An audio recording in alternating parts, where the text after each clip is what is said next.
السلام علیکم ورحمۃ اللہ وبرکاتہ۔ محترم شیخ صاحب، میرا سوال یہ ہے کہ ایک شخص کو دو بیویاں ہیں لیکن کمرہ ایک ہی ہے اور دوسرا کوئی راستہ نہیں ہے، تو وہ انسان جو ہے کیا اپنی بیویوں کو ایک ساتھ رکھ سکتا ہے، ایک ساتھ سو سکتا ہے ان لوگوں کے ساتھ؟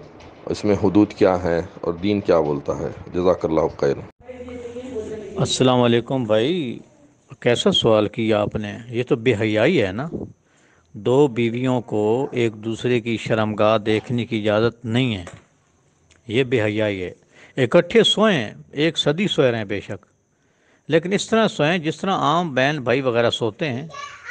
مطلب ہے کہ جو ازدواجی تعلق ہے وہ تو نہیں قائم کیا جا سکتا نا ایک دوسرے کے سامنے، الا یہ کہ ایک سو جائے وہ دوسری جگہ اس سے مخفی انداز میں کریں پھر ٹھیک ہے، ہاں نہیں تو پھر نہیں۔ اس طرح آمنے سامنے استغفر اللہ استغفر اللہ، یہ کیا زندگی ہے؟ یعنی اس بندے نے سوال کرتے وقت بھی نہیں، یہ کوئی زندگی ہے؟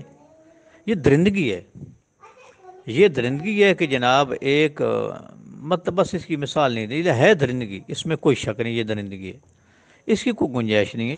تو ان کا آپس میں حجاب ہے، وہ جو دو بیویاں ہیں ان کا آپس میں اس معاملے میں مکمل حجاب ہے۔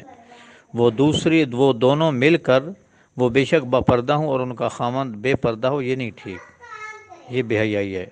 یہ جائے کہ وہ خواتین آپس میں ننگی ہوں اور جناب ایک دوسرے کو دیکھیں، عجیب بات ہے۔ یہ تو کوئی انسان ہے یا پتہ نہیں وہ کیا بلا ہے؟